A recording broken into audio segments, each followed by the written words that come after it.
बाल विकास crash course video course में ये क्लास नंबर 2 रहेगी। कल की क्लास में आपने विकास की अवधारणा और इसका अधिगम से संबंध चैप्टर नंबर 1 आपने कंप्लीट कर लिया था। उसी का ये सेकंड पार्ट है। आप सबका बहुत अच्छा कमेंट आया उस वीडियो पे कि आप इसका पार्ट 2 अपलोड करिए। तो ये आज का जो टॉपिक रहेगा ये रहेगा सिद्धांत से संबंधित। तो यहाँ पे हम पहले थ्योरी डिस्कस करेंगे, उसके बाद इससे संबंधित क्वेश्चंस को भी हम कराएंगे।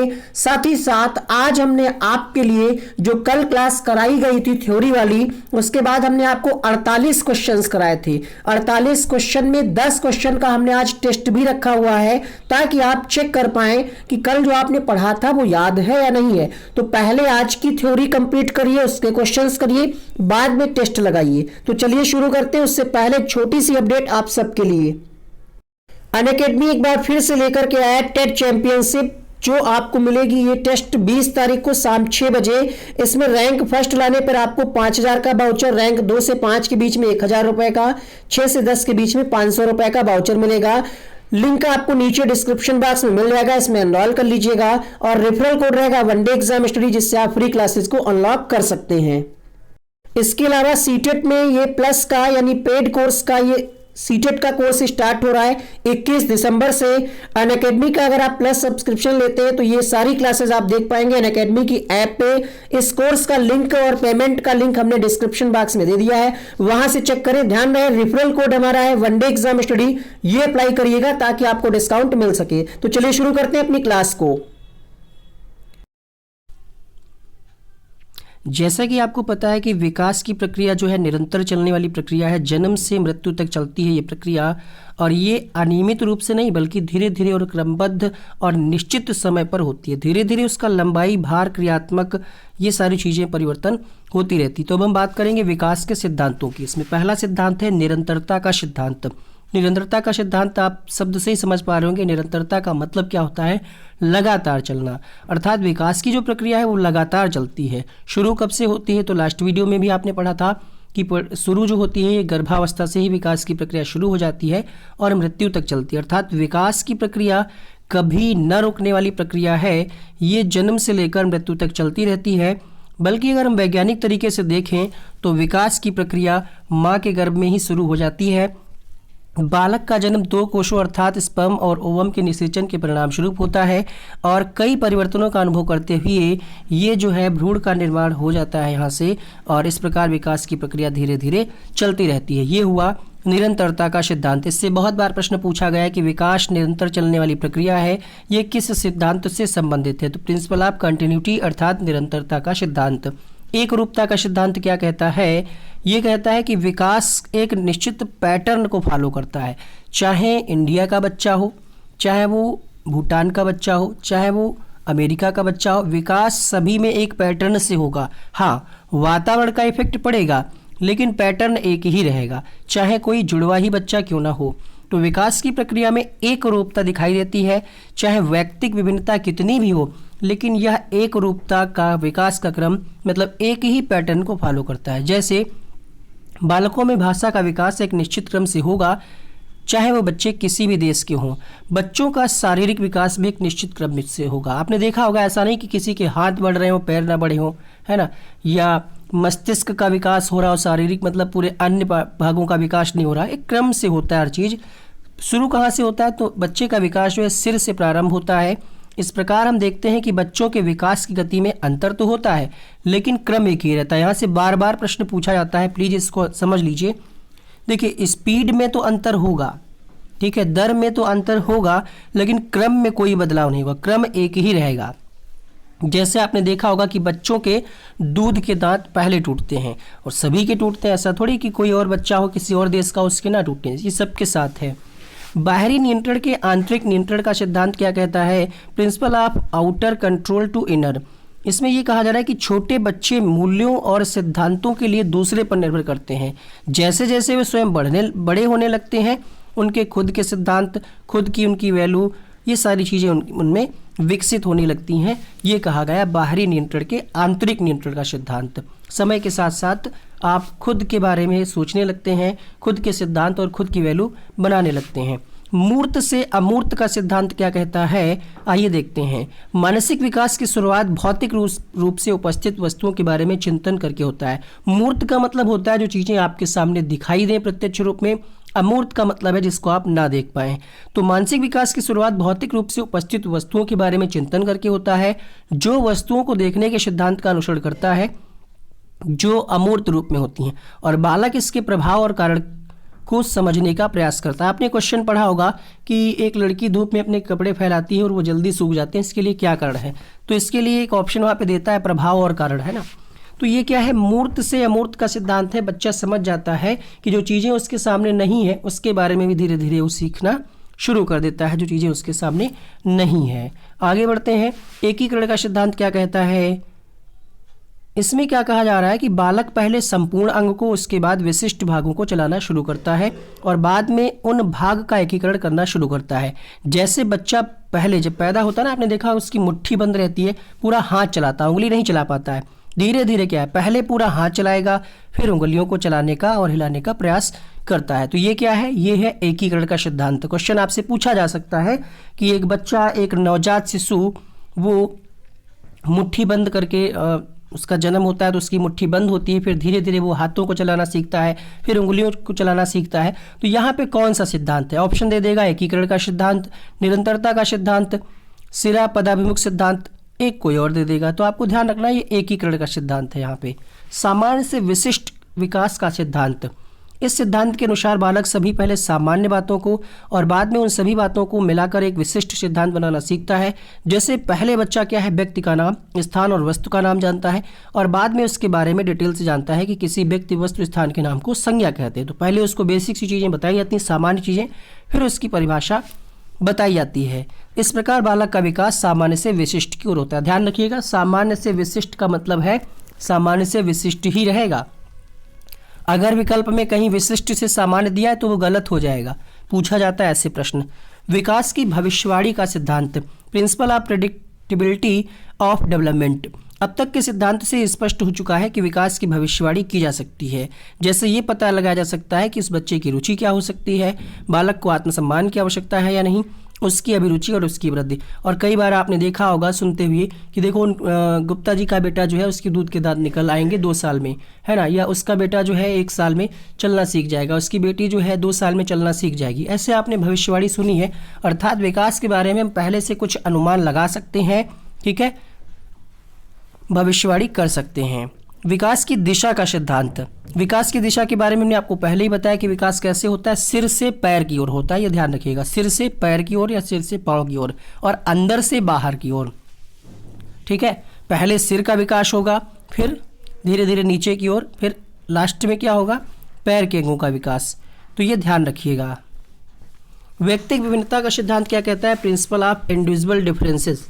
ये कहता है कि शिक्षा मनोविज्ञान में देखा जाता है कि व्यक्तिगत विभिन्नता पाई जाती है। आपको पता होगा कि विकास की प्रक्रिया को विभिन्न आयु वर्गों में बांटा गया है और सभी वर्गों की अलग अलग विशेषताएं होती हैं और इन आयु वर्गों के व्यवहारों में अंतर भी पाया जाता है। जुड़वा ही क्यों ना बच्चे हों, उसमें भी कुछ ना कुछ व्यक्तिगत विभिन्नता पाई जाएगी। किसी व्यक्ति में कुछ विशेषताएं या व्यवहार शीघ्र विकसित हो जाते हैं तो कुछ में समय लगता है। अर्थात सभी बालकों में वृद्धि और विकास के संदर्भ में समानता नहीं पाई जाती, कुछ ना कुछ विभिन्नता पाई जाती है।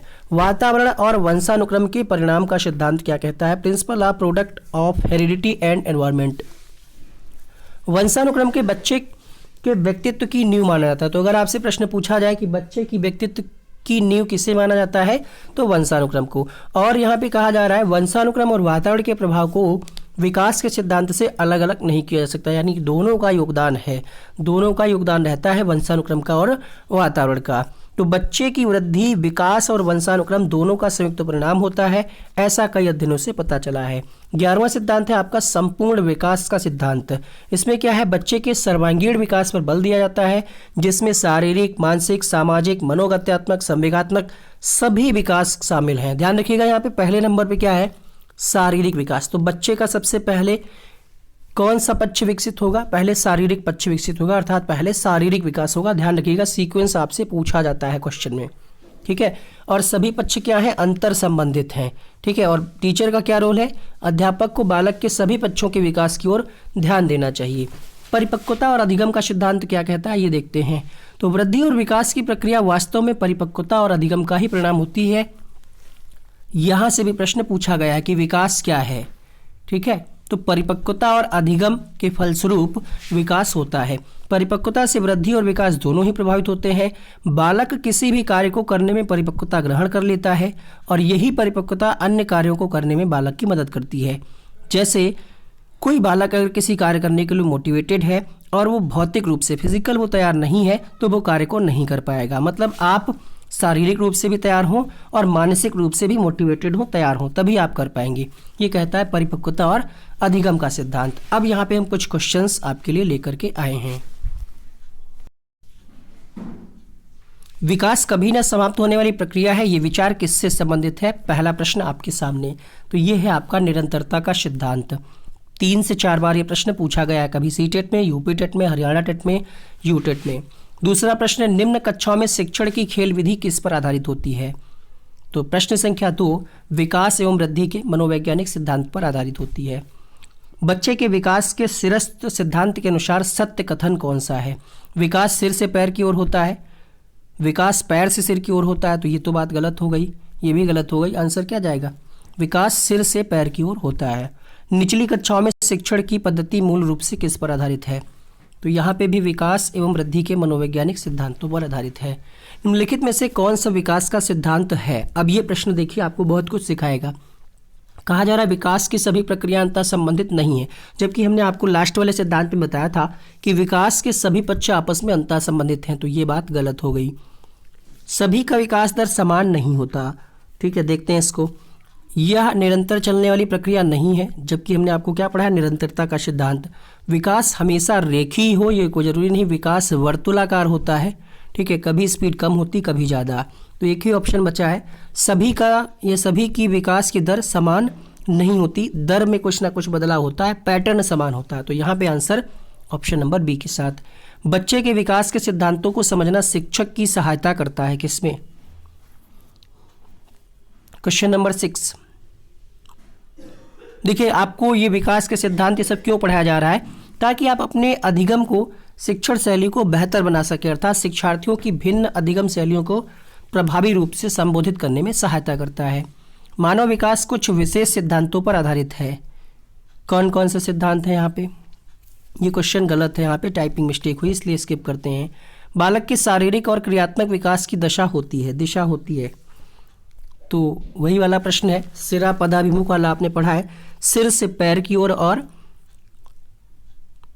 सिर से पैर, देखिए किस ऑप्शन में दिया हुआ है, इसमें दिया, इसमें दिया, तो ये तो 2 हटा दीजिए। साथ ही साथ हमने आपको बताया था अंदर से बाहर की ओर, रीढ़ की हड्डी से बाहर की ओर आपने पढ़ा था, तो यहाँ पे दूसरा विकल्प सही होगा। सीमा हर पाठ को बहुत जल्दी सीख लेती है, जबकि लीना उसे सीखने में ज़्यादा समय लेती है। ये कौन सा सिद्धांत है? तो किसी को कम समय लग रहा है, किसी को ज़्यादा। ये क्या है? ये वैकल्पिक विभिन्नता है, क्योंकि प्रत्येक बच्चा विशिष्ट होता है, प्रत्येक बच्चे की सीखने का तरीका और समझाने का तरीका और समझने का तरीका अलग अलग होता है। निम्नलिखित में से कौन सा विकास का सिद्धांत नहीं है? विकास लंबवत ना होकर वृत्ताकार होता है, विकास क्रमबद्ध होता है, विकास निरंतर होता है, विकास मशीनी प्रक्रिया। तो देखिएगा, वृत्ताकार होता है, अभी भी मैंने आपको बताया, क्रमबद्ध एक पैटर्न को फॉलो करता है, निरंतरता का भी सिद्धांत पढ़ा, लेकिन कहीं भी आपने ये नहीं पढ़ा कि विकास मशीनी प्रक्रिया है, तो ये गलत हो गया, है ना, नहीं पूछ रहा था। ऐसा नहीं कि कोई मशीन ऐसी नहीं आई कि बच्चे को डालें और उसका विकास हो जाए, तो ये मशीनी प्रक्रिया है, ये बात गलत है। संकल्पनाओं की व्यवस्थित प्रस्तुति विकास के निम्नलिखित किस सिद्धांतों के साथ संबंधित हो सकती है? क्वेश्चन नंबर 11, विकास के परिणाम स्वरूप वृद्धि होती है, विकास विषम जातीयता से स्वायत्तता की ओर अग्रसर होता है, विद्यार्थी विभिन्न दरों पर विकसित होते हैं, विकास सापेक्ष रूप से क्रमिक होता है। प्रश्न आपसे ये पूछ रहा है संकल्पनाओं की व्यवस्थित प्रस्तुति। व्यवस्थित का मतलब क्या है? क्रमबद्ध रूप से, अर्थात क्या है? विकास सापेक्ष रूप से एक निश्चित पैटर्न को फॉलो करता है, क्रम से होता है। क्वेश्चन के शब्दों को पढ़िएगा, क्वेश्चन पूछना क्या चाह रहा है? पूछना ये चाह रहा है जो कॉन्सेप्ट है उनका अगर आप क्रम से प्रस्तुति करेंगे तो ये किस सिद्धांत से संबंधित होगा, है ना, एक क्रम से। तो विकास सापेक्ष रूप से क्रमिक होता है। क्वेश्चन में कहीं भी दर की बात नहीं पूछी जा रही है, तो ये वाला गलत हो गया। अगला देखिए, पूर्व विद्यालय में पहली बार आया बच्चा मुक्त रूप से चिल्लाता है, 2 वर्ष पश्चात वही बच्चा प्रारंभिक विद्यालय में पहली बार आता है तो अपना तनाव चिल्लाकर व्यक्त नहीं करता, अपितु उसके कंधे व गर्दन की मांसपेशियां तन जाती हैं। उसके व्यावहारिक परिवर्तन का क्या शाब्दिक आधार हो सकता है? देखिएगा यहाँ पे, पहले अगर कोई बच्चा आया तो चिल्लाता है, पहली बार किसी बच्चे को आप स्कूल आए तो चिल्लाएगा, कहेगा हम स्कूल नहीं जाएंगे। लेकिन 2 वर्ष बाद वही बच्चा है तो चिल्लाएगा नहीं, बल्कि क्या है, यहाँ पे क्वेश्चन में ये कहा जा रहा है कि कंधे और गर्दन की पेशियां तन जाती हैं। ये जो परिवर्तन है क्या है? विभेद व एकीकरण विकास के लक्षण हैं। विकास क्रमिक प्रकार से होता है। विकास निरंतर, देखिए निरंतर की बात होता तो है निरंतर, लेकिन क्वेश्चन में आपसे क्या पूछ रहा है, ये कंडीशन दी, उसी आधार पर आपको आंसर करना है। ठीक है, अलग अलग लोगों की तो बात कही नहीं जा रही, बच्चा तो एक ही है ना, वही बच्चा है, तो ये भी गलत हो गया। यहाँ पे किसी पैटर्न की भी बात नहीं कही जा रही है, तो क्या होगा, विभेद और एकीकरण ये क्या है, विकास के लक्षण है, क्योंकि विभेद मतलब अंतर, यहाँ पे कुछ और बच्चा कर रहा है, यहाँ पे कुछ और, तो ये क्या है, एकीकरण विकास के लक्षण है। पहला ऑप्शन सही होगा। निम्नलिखित में से कौन सा बाल विकास का एक सिद्धांत नहीं है? विकास के सभी क्षेत्र महत्वपूर्ण है, नहीं पूछ रहा है, तो ये तो सही है बात। विकास अंतःक्रिया, ये भी सही है। सभी विकास तथा अधिगम एक समान गति से आगे बढ़ते हैं। देखिए क्रम को तो फॉलो करते हैं, लेकिन एक गति से आगे बढ़ें ये कोई ज़रूरी नहीं है। हमने आपको बताया दर अलग अलग हो सकती है, तो इसका तीसरा ऑप्शन सही होगा। विकास डैश से डैश की ओर बढ़ता है। जटिल से कठिन, विशिष्ट से सामान्य, साधारण से आसान, सामान्य से विशिष्ट, तो विकास जो है सामान्य से विशिष्ट की ओर बढ़ता है। ऑप्शन नंबर डी सही होगा। इनमें से कौन सा विकास का एक सिद्धांत नहीं है? विकास संशोधन योग्य होता है। विकास केवल संस्कृति से शासित और निर्धारित होता है। विकास जीवन पर्यंत होता है, ये बात सही है। वंशानुक्रम, ये बात सही है, ये भी बात सही। पूछा जा रहा है गलत कौन सा है, तो यहाँ पे आंसर जाएगा विकास केवल संस्कृति और शासित से निर्धारित हो, ये जरूरी नहीं है। संशोधन योग्य का मतलब है कि विकास परिवर्तन योग्य है, मतलब हम कुछ उसमें परिवर्तन कर सकते हैं, बिल्कुल कर सकते हैं अगर हम अच्छे से डाइट करें, है ना। और बहुत सारे लोग परिवर्तन करने के लिए जिम योगा करते हैं, तो उनके शरीर में कुछ ना कुछ परिवर्तन होता है, अर्थात हम इसमें कुछ ना कुछ संशोधन कर सकते हैं। पूरी तरीके से आप शरीर की बनावट नहीं बदल सकते, लेकिन संशोधन कर सकते हैं। बट इसका आंसर ये होगा, क्योंकि क्वेश्चन निगेटिव था ना, केवल वाला। ठीक है, ऑप्शन नंबर बी। निम्नलिखित में से कौन सा एक बाल विकास का सिद्धांत है? ठीक है, देखिए दंड की बात कही जा रही है, ऑप्शन गलत हो गया। प्रत्येक बच्चे की गति ढंग से अनुमान लगा ले, ये कोई जरूरी नहीं है। हाँ लगा सकते हैं, बट हर बच्चे की लगा पाए ये कोई जरूरी नहीं है। एकमात्र लिखा है, ऑप्शन गलत हो गया। तो यहाँ पे ऑप्शन कौन सा सही होगा? विकास परिपक्वन तथा अनुभव के बीच अन्योन क्रिया की वजह से घटित होता है। हमने आपको बताया था कि इस प्रकार का एक प्रश्न पूछा गया है जहाँ पे परिपक्वता और अनुभव की बात कही गई है। जैसा कि हमने आपको शुरुआत में ही बताया था कि आपके लिए टेस्ट रखा गया 10 क्वेश्चंस का लास्ट क्लास की, तो अगर आपने लास्ट क्लास नहीं देखी उसका लिंक हम आपको नीचे कमेंट बॉक्स में पहले कमेंट में दे देंगे, वहां से आप क्लिक करके उसको देख लीजिएगा।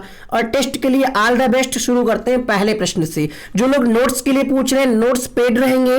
नोट्स के लिए आपको व्हाट्सएप नंबर पर मैसेज करना होगा। क्या चार्जेस है उसकी प्रक्रिया आपको वहीं पर बता दी जाएगी।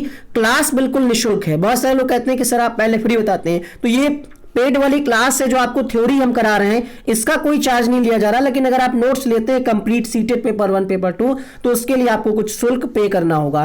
पहला प्रश्न आपके सामने, निम्नलिखित में से कौन विकास के व्यापक आयामों की सही पहचान करता है? 5 से 10 सेकंड, 10 सेकंड का हम आपको समय देंगे, उसके बाद सही आंसर हम टिक कर देंगे।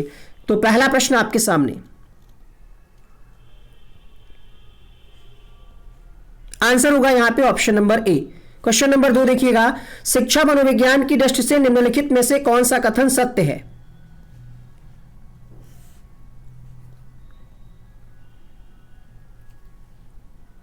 बच्चे अपने ज्ञान का सृजन स्वयं करते हैं, इसका ऑप्शन नंबर ए सही होगा।